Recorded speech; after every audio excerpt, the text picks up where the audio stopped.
गांव की चाउमीन। गांव में चाउमीन का चलन अभी अच्छे से नहीं आया था, लेकिन सुरेश शहर से चाउमीन बनाना सीखकर गांव में ठेला लगाता है। अरे ये केचुआ है क्या भैया? कैसे खाया जाता है?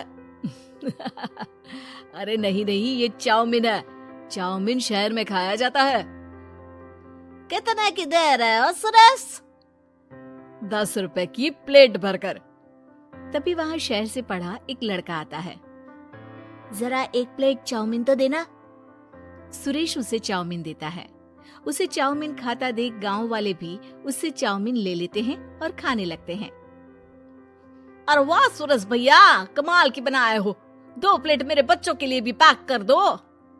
बस फिर क्या था, सुरेश का ठेला लगता है और चाउमीन खरीदने वालों की लाइन लग जाती है। तभी वहां से गांव का साहूकार होकर गुजरता है। और ये क्या भीड़ लगी है? लगता है झगड़ा हो गया है गांव में। चलूं मैं अभी तो मजे ले लूं।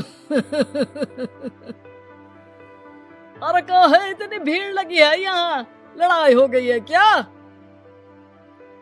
अरे साहूकार साहब, ना ना ना, कोई लड़ाई ना हुई है। ये तो सुरेश की दुकान है चाउमीन की। हम लोग चाउमीन खाने आए हैं, आप भी खाइए ना। साहूकार चाउमीन खाता है और सुरेश की तरफ देखता है, जो सारे दिन के पैसे गिन रहा होता है। अरे सुरेश, क्या लागत है इस काम की? अरे साहूकार जी, आप अब आए हैं तो ये पूरे 10,000 रुपए ले जाइए, जो पिछले साल शहर जाने से पहले आपसे लिए थे ना। लागत तो क्या कहे, जो आपने दिया था उसी में सीखा भी है और दुकान भी खोल ली। अरे पैसे इतने जल्दी क्या जरूरत थी? कैसे जरूरत नहीं थी साहूकार जी, इतना मोटा ब्याज कहाँ से भरते। साहूकार को अब सुरेश की दुकान को हड़पने की लालच आ जाती है। नाना करते ये सारे दिन में 500 रुपए कमा ही लेता है। अरे गांव में ये ऐसे ही कमाता रहा तो कहीं ब्याज का काम ना शुरू कर दे। अरे भैया, कोई ना कोई जुगाड़ तो करना पड़ेगा। अब साहूकार घर आ जाता है और अपनी बीवी को सारी बात बताता है। हाँ जी, ये तो मैंने भी सुना है कि सुरेश के हाथ की चाउमीन नहीं खाई तो कुछ नहीं खाया। अरे हाँ हाँ, सही ही कहता है। मैं भी खा कर ही आ रहा हूँ। अरे भाग्यवान है, कितना अच्छा हो ना अगर वो पैसा हम लोगों को मिल जाए। क्यों हैं? हाँ, वो तो है, लेकिन कैसे?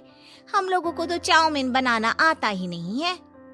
साहूकार और उसकी बीवी अब रोज चुपके से सुरेश के घर जाते हैं और खिड़की से उसे चाउमीन बनाते देखते। अब क्या था, दोनों को चाउमीन बनाना आ जाता है। फिर एक रोज, और सुरेंद्र, तुझे साहूकारनी ने बुलाया था। बोल रही थी कि बेटे के जन्मदिन में 10 किलो चाउमीन का ऑर्डर देना है। बना दोगे ना? अरे हाँ हाँ साहूकार जी, मैं जरूर बना दूंगा। कब देना है घर में 10 किलो चाउमीन? अरे वो तो तू घर आकर बता कर लेना, मैं नहीं बता पाऊंगा। ठीक है, शाम को काम निपटा कर आ जाता हूँ। सुरेश साहूकार के घर जाता है, लेकिन वहाँ मियाँ बीवी मिलकर उसे बंधक बना लेते हैं। अरे मुझे क्यों बांध रखा है? मुझे छोड़ दो।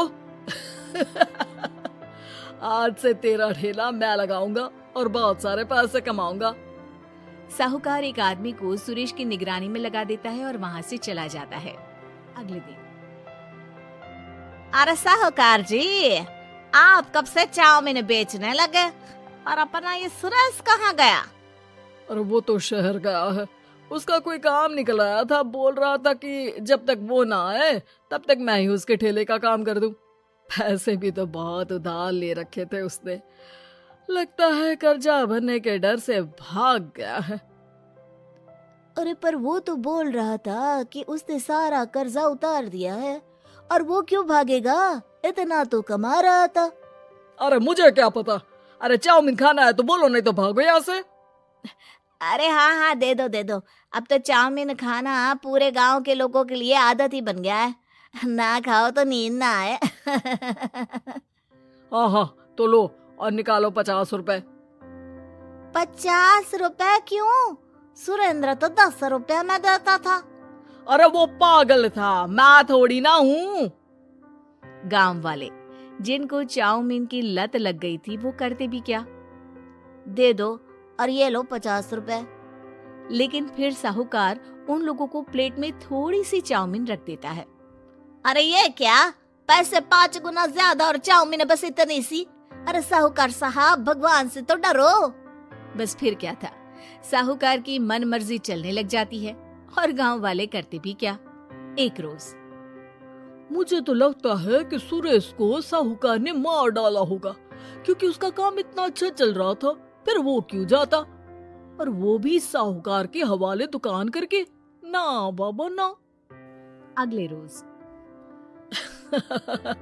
भाग्यवान, देखो तो जरा, इस सुरेश भी ना कितना पागल था। जिस काम से वो ज्यादा पैसे बना सकता था, उससे इतने कम पैसे छाप रहा था। 50 रुपए प्लेट में भी गांव वाले खूब खा रहे हैं चाउमीन। हाँ जी, और जितने में वो लोगों को 10 प्लेट खिलाता था भर भर कर हम लोग उतने में 20 प्लेट बना रहे हैं। क्यों जी? वहीं सुरेश रोज भगवान से मांगता कि बस एक बार वो किसी तरह वहां से निकलने में कामयाब हो जाए, लेकिन उसकी हर कोशिश नाकामयाब होती। फिर एक दिन, अरे भाग्यवान, ऐसा कुछ करो कि चाउमीन बनाने का खर्चा आधा हो जाए, जिससे हम लोगों को और मुनाफा हो। ना जी, मुझे तो कोई तरकीब ना सूझ रही। अरे सुनो, एक काम करते हैं, चाउमीन बनाने में जो सब्जी लगती है वो मंडी में लेने तुम देर रात चली जाना।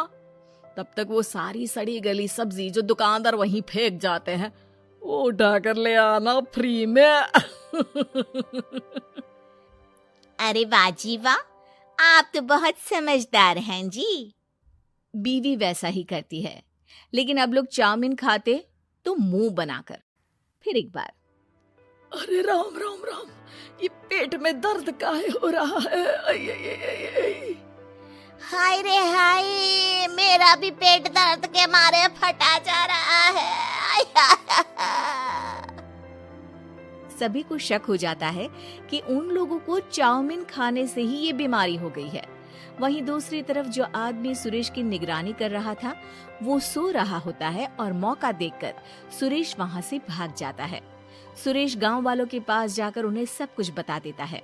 बस अब क्या था, साहूकार के घर पुलिस पहुंच जाती है। चलो, तुमने गांव के लोगों को खराब सब्जी वाली चाउमीन खिलाकर बीमार किया और सुरेश को बंधक बनाया। तुम्हें इसीलिए हम गिरफ्तार कर रहे हैं। साहूकार को पुलिस ले जाती है और फिर अगले दिन से सुरेश का ठेला गांव के बाजार में लग जाता है, जहां अब पहले से ज्यादा भीड़ होती है।